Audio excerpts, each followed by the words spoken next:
Hello and welcome to Deep Insight. Nepal is burning. What started as a youth movement against corruption has spiraled into deadly riots on the streets of Kathmandu. But here's the question nobody's asking. Is this really a Gen Z revolution? Or is Nepal being pulled into a bigger geopolitical game? Stay with me because by the end, we'll also break down why India cannot afford to ignore this unrest.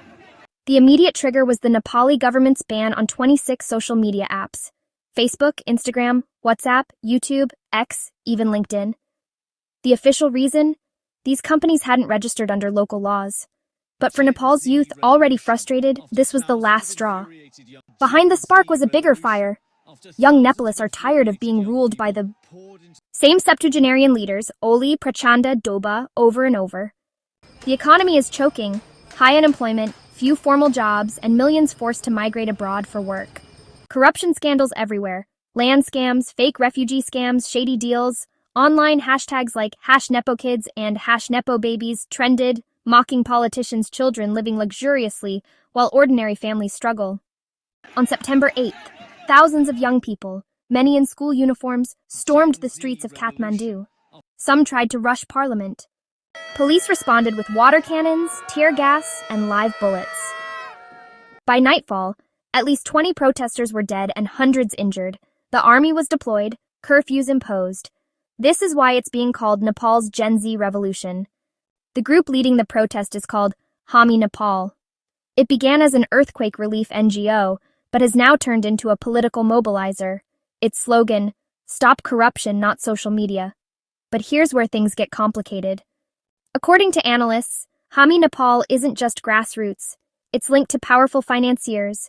Deepak Bada of Infinity Holdings, an arms dealer accused of inflating gun prices for Nepal police. Sulav Agarwal of Shankar Group, arrested for black marketing during COVID. Mentorship from Dr. Sanduk Riots, a Ramon Magsaysay awardee with ties to the Barbara Foundation. The Ramon Magsaysay Award itself, critics say, was created as a Cold War soft power tool to nurture pro-American voices in Asia.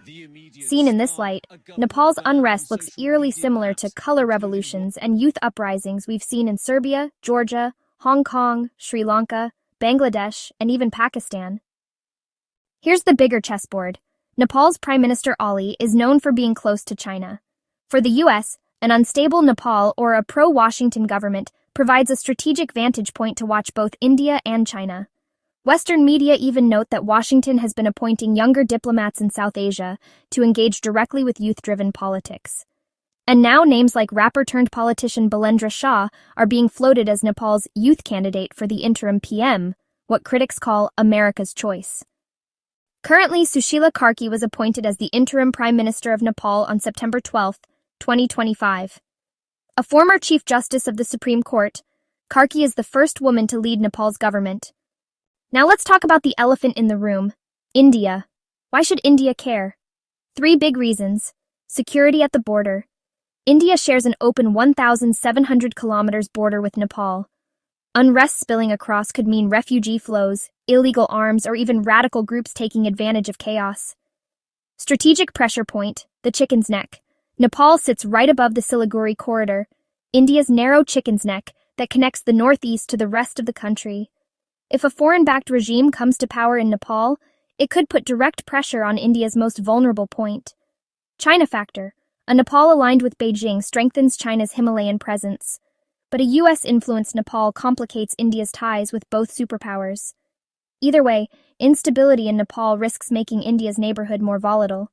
For India, this isn't just about sympathy for Nepal's youth. It's about national security, trade, and regional influence. And it's not just Nepal. Look at the bigger picture.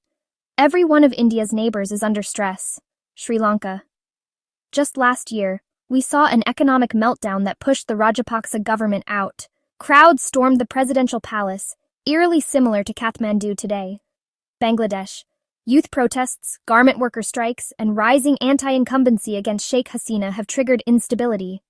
Western diplomats are deeply involved, shaping narratives around free elections. Pakistan. Ongoing political chaos, economic collapse, and IMF dependency have left the state fragile and open to external influence. Myanmar. A civil war between the junta and ethnic armed groups has turned India's northeast borders into a zone of instability. Maldives. A new pro-China president has already started asking India to withdraw its military presence, while simultaneously inviting Chinese investment. Seen together, it looks less like coincidence and more like a pattern of pressure points being lit up around India.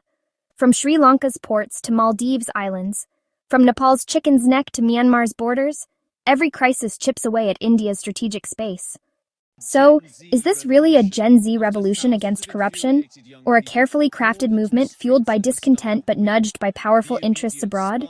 What's certain is this: Nepal's unrest isn't staying in Nepal. Its aftershocks will be felt in Delhi, Beijing, and Washington. Tell me in the comments, do you think this is a genuine youth uprising, or another chapter in the great power game? Thanks for watching. Please do subscribe.